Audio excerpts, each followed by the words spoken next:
Lord Jesus, thank you for forgiving all my sin.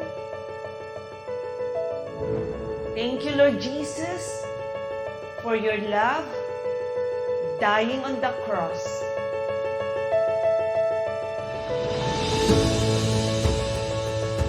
Lord Jesus, be my Lord, be my Savior, and be my Master. Thank you, Lord Jesus. Holy Spirit, thank you for your fellowship right now.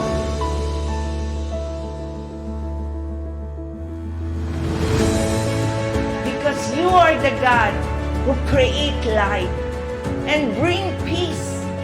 You are the God who established everything, Lord God. Protect every one of us. Make your face smile upon every one of us. Bless every one of us and keep us. May you lift up your countenance and give everyone your shalom. Please seal our prayer. The glory, honor, praises, power belongs to you before all time, now and forever. In Jesus' wonderful name, amen and amen. Praise the Lord.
Lihim ng liham.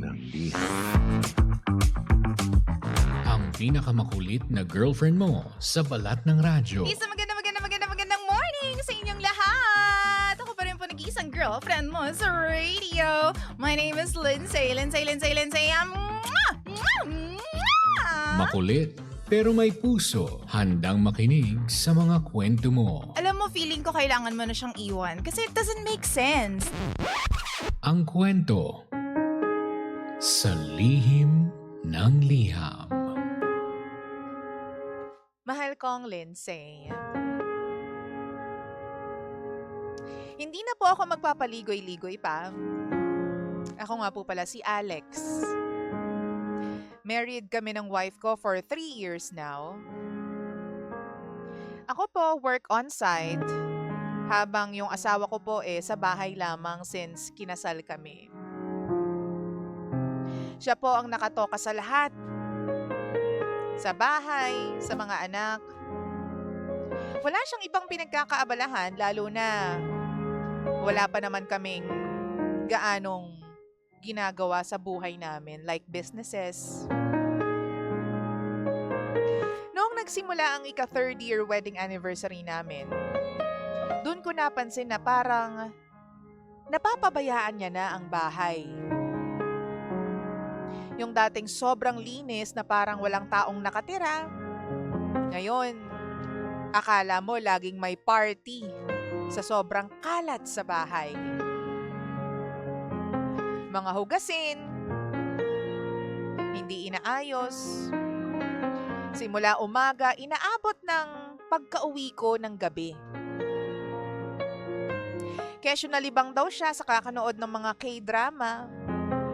Pero kapag chinecheck ko naman yung mga recents niya, wala naman siyang pinapanood. Wala akong nakikita na mga K-drama. Doon na ako nagtanong sa mga tsismosa naming kapitbahay. Minsan, helpful din sila eh. Ang sabi nila sa akin, meron daw nakakita sa misis ko sa kanto. Doon sa may pila ng mga tricycle. Hindi lang daw masabi sa akin kasi hindi ako natsyempohan sa bahay. Lagi daw kasi akong nasa trabaho. Pero meron daw isang tricycle na laging nakatapat sa bahay namin. In short, meron daw kinakatagpo na lalaki ang misis ko. Para mapatunayan ko to, DJ Lindsay, isang beses nag-leave ako sa trabaho. Gusto ko sana siyang hulihin. Sure enough, nakita ng dalawang mata ko, pero wala akong kahit anong sinabi tungkol dito. Bigla ko na lang naisip na pauwiin siya sa kanila sa Jensan. Sabi ko, bakasyon ka muna. Uwi ka muna sa inyo. Wala siyang pera, wala siyang ipon. Kaya bumili ako mismo ng ticket.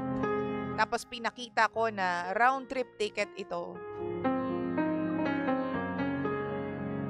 Ang hindi niya alam, pinakita ko lang sa kanya, pero yung details nun ay one way lamang. Kinancel ko na yung pabalik dito sa amin. Para hindi sure, o para naman maging sure ako na hindi na siya makakabalik dito. Para rin makasiguro ako na hindi na siya makikipagkita pa sa lalaki niya na tambay. Kasi for sure, wala din namang pera yung lalaki para bilhan siya ng ticket pabalik dito. Hindi ko alam, DJ Lindsay, na kaya pala niyang gumawa ng paraan para makabalik dito at makapagkita sila ng lalaki niya. Ganun niya kamahal yung lalaki. Kasi after ilang araw, nakita daw ng tsismosa naming kapitbahay na nandun na naman daw sa kanto yung misis ko. Ang sabi ko sa kanya, paanong nandun? Eh, pinauwi ko na siya sa Jensan. Isang beses, pinakinggan ko yung sinasabi sa akin ng tsismosa na to. At true enough, hindi nga siya nagsisinungaling o gumagawa ng kwento. Nakita ko silang dalawa, ang misis ko at ang lalaki niya na tambay. Magkasama at parang napakasaya together. Again, nakita ko sila pero hindi ko pa rin sila kinonfront tungkol dito. Doon ko naalala, DJ Lindsay, na pinatago ko nga pala sa kanya yung isa kong ATM na may laman na 20,000 lang naman. Mukhang dun siya nakakuha ng pambili ng ticket pauwi. Ang kapal, 'di ba? Pera ko pa din yung ginamit niya.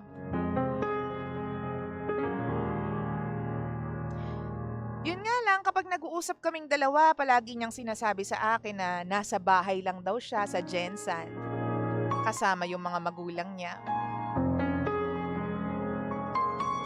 Pero nung isang beses, pinaramdam ko sa asawa ko na alam ko na ang lahat. Sinabi ko na yung mga nalalaman ko tungkol sa pagbalik niya dito, sa pag-uwi niya, at hindi niya pag-uwi sa bahay namin. Sinabi ko sa kanya na huwag kang mag-alala kasi hahayaan ko na kayong dalawa.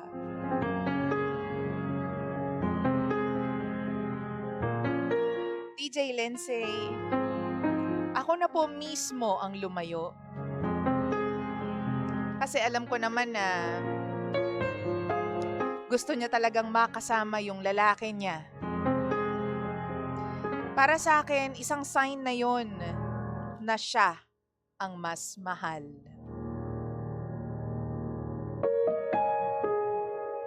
Ang hindi ko lang maintindihan, may mga oras na nagpaparamdam sa akin yung misis ko na para bang gusto niyang makipagbalikan sa akin. Ang sabi ng konsensya ko, sige, tanggapin mo ulit. Tutal, asawa mo siya. Pero ang sabi naman ng isip ko, wag. Siguro kasi ubos na yung 20,000 na pera doon sa ATM, kaya siya nakikipagbalikan sa'yo. Naisip ko rin baka kasi sa kanya umaasa yung lalaki. Kaya gusto niyang bumalik sa bahay namin. Ano po ba ang dapat kong gawin, DJ Lindsay? Alam ko naman na kahit pagbali-balik ta rin natin, asawa ko pa rin siya. Paano kung lumuhod siya sa harap ko? Patatawarin ko pa rin ba? O baka kailangan ko nang magmatigas at panghawakan ang desisyon ko, DJ Lindsay. Napabayaan na silang dalawa. Saan nagsimulang